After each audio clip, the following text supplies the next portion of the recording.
Allahumma rahamna bil Qur'an waj'alhu lana imaman wa nur.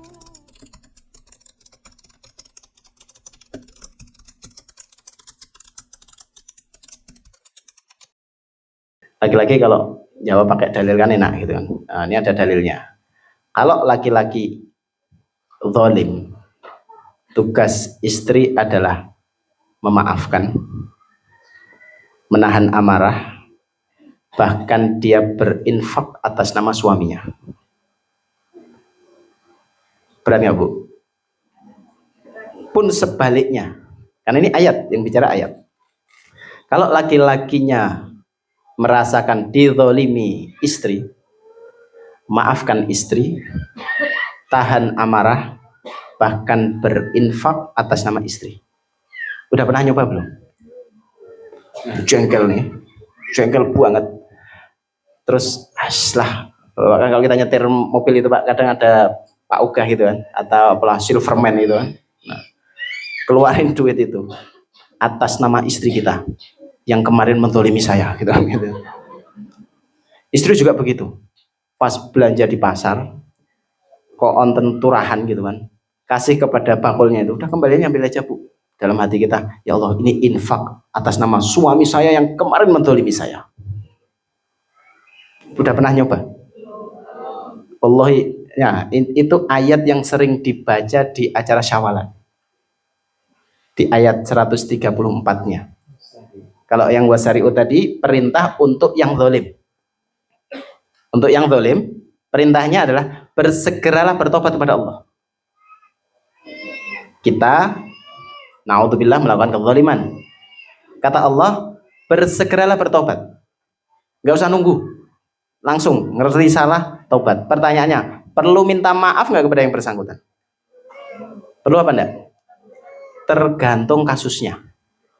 Tergantung. Karena kalau minta maaf ini, karena ada orang yang minta maaf bisa merusak ukhuwah. Tadi kok bapak-bapak ngopi gitu kan, sing dirasani coba Pak. Istri ngumpul, naudzubillah ngobrolin suami, bisa jadi ghibah apa enggak? Itu kalau minta maaf jadi masalah enggak? Mas, saya minta maaf ya Mas ya. Tadi pagi saya itu kan ke pasar, ceritanya cuma mau beli tahu gitu kan. Itu bakule tahu ngomong ke suaminya, ya aku yo katut Johan gitu kan. Sing diomong iki elekmu kabeh mau Mas tak cerita gitu. Kira-kira suami, oh masya Allah istriku jujur banget, maka aku maafkan gitu. Suami juga begitu. Dek, nih tadi nongkrong di kopi saya mau minta maaf loh. Oh, kenapa Mas? Bawelmu tak bahas mau gitu kan. Ngomong masalah wis rampung kok bahas terus. Jadi aku jadi ikut bahas. Berantem apa enggak? Berantem. Berarti minta maaf kepada yang bersangkutan bukan syarat diampuni Allah. Saya ulang. Minta maaf kepada yang bersangkutan bukan syarat diampuni Allah. Karena Allah Maha mengampuni tanpa bergantung kepada makhluknya. Kalau dia belum minta maaf, dia belum minta maaf, itu urusan dia dengan Allah.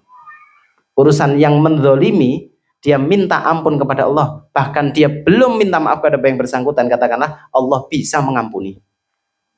Karena kaedahnya bagi yang zalim, dia harus segera bertaubat. Taubatnya kan ke Allah, bukan kepada makhluk, betul kan? Perihal perlu disampaikan, mohon diukur. Ini mecah ukhuwah apa enggak? Contoh kesalahan yang perlu disampaikan, pernah utang, lali rati bayar, bertahun-tahun lebih kelingan. Pas bertaubat, utangnya lunas apa enggak? Enggak, perlu disampaikan? Perlu. Memecah ukhuwah apa enggak? Memecah apa mempererat? Orang-orang datang pernah utang punya kita, mungkin 2.000 miliar gitu. Berapa rupiah pun dia datang, ini ngapunten saya itu dulu pernah utang sama jenengan, ini saya kembalikan. Memecah ukhuwah atau mempererat? Maka itu perlu disampaikan. Tapi sekali lagi, minta ampun kepada Allah itu yang lebih utama. Karena ayatnya Allah mengatakan, segeralah minta ampun kepada Allahnya. Sudah? Tapi yang menzolimi, yang dizolimi, justru Allah mengatakan, orang-orang ahli surga itu adalah mereka yang berinfak, menahan amarah, dan memaafkan. Kalau dia bisa berinfak bahkan atas nama orang yang menzalimi dia, maka mudah bagi dia untuk menahan amarah, bahkan memaafkan. Kok lebih berat yang dizalimi ya, betul nggak? Kayak dirasain kayaknya, kok lebih abot ya, wis dizalimi gitu kan. Ketahuilah bahwa kita ini adalah makhluk yang pasti menzalimi, juga kadang terzalimi. Berarti dua-duanya itu untuk kita. Masalahnya adalah kadang kita merasa tidak pernah menzalimi orang lain.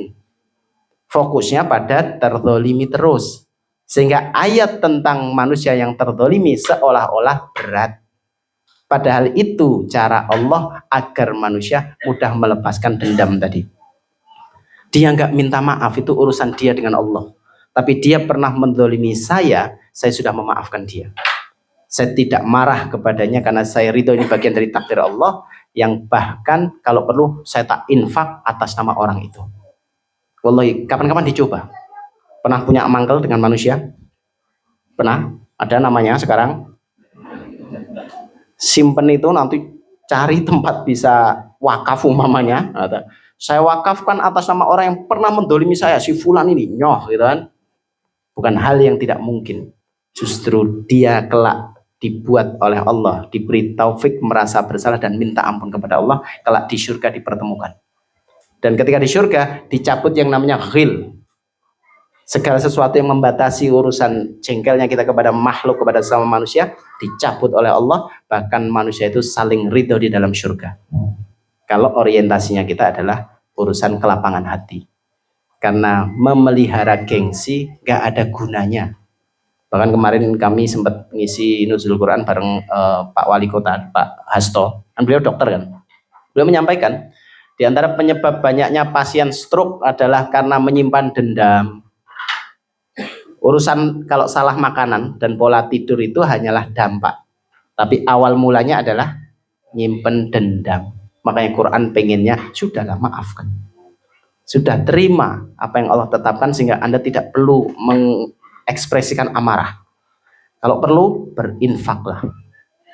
Terakhir nih dari saya, ketika Rasulullah SAW habis sholat Aid, habis khutbah, kan beliau sholatnya nyebutnya istilahnya musola. Musola itu tanah lapang yang untuk sholat, kadang sholat Id atau sholat gerhana. Yang itu kan kalau Nabi khutbah nggak mesti kedengaran sampai belakang kan.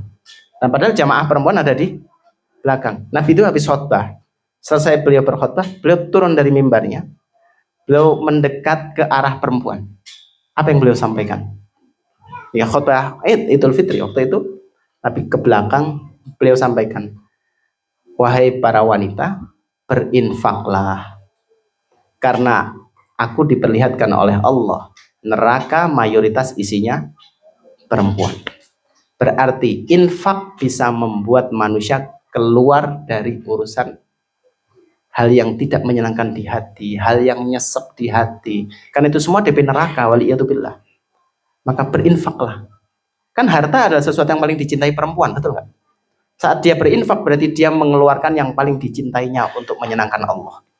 Maka Allah akan kucurkan rahmat kepadanya, dilapangkan hatinya, dan dia ridho terhadap apapun yang terjadi dalam hidupnya, termasuk ditakdirkan punya suami kayak gitu tadi. Pun sebaliknya, suami pun akan ridho saat dia lakukan itu untuk menyenangkan Allah. Ketahuilah bahwa Aisyah radhiyallahu anha, ibunda Aisyah, beliau diciptakan oleh Allah dengan settingan ahli surga, dengan pola hidup ditakdirkan menjadi anak putrinya Abu Bakar, yang itu nggak gampang. Kemudian menjadi istri Rasul, bahkan kelak difitnah, dituduh berzina, naudzubillah, di satu hadis peristiwa tentang haditsul if, dan itu cara Allah untuk memasukkan ibunda Aisyah menuju surganya. Ibunda Asia, istri Fir'aun. Sejak Allah menciptakan Asia, memang ini calon ahli surga. Cara Allah memasukkan Asia ke dalam surga adalah hidupnya disuamikan kepada laki-laki bernama Fir'aun. Jadi semua yang disetting oleh Allah untuk menjadi ahli surga, tidak kemudian hidupnya senyaman, sesantai itu. Diuji oleh Allah. Maka bukan hal yang tidak mungkin apa yang Allah ujikan kepada ibu-ibu semua, para istri, dengan hadirnya suami, entah solih, entah rodok solih gitu kan, apapun kondisi itu, bisa jadi begitulah cara Allah ingin menghadirkan surga buat ibu-ibu semua. Pun demikian sebaliknya para ayah, bisa jadi apa yang Allah takdirkan dalam kehidupan kita dengan segala tanggung jawab kita sebagai laki-laki dan anak-anak kita, begitulah cara Allah kelak memasukkan surga para laki-laki ke dalam yang sudah Allah siapkan dan dimasukkan surga bersama istri.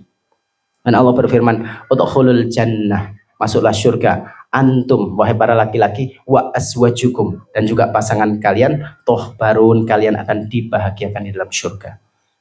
Syaratnya tadi yang sudah disampaikan istri, bahwa berperan pada fokus pada peran dan tugas masing-masing, kemudian apa yang Allah tetapkan itu menjadi keridhaan, kalau ada yang salah dimaafkan, tahan amarah, bahkan berinfak atas nama pasangan kita. Insya Allah itu menjadi kebaikan buat keluarga kita.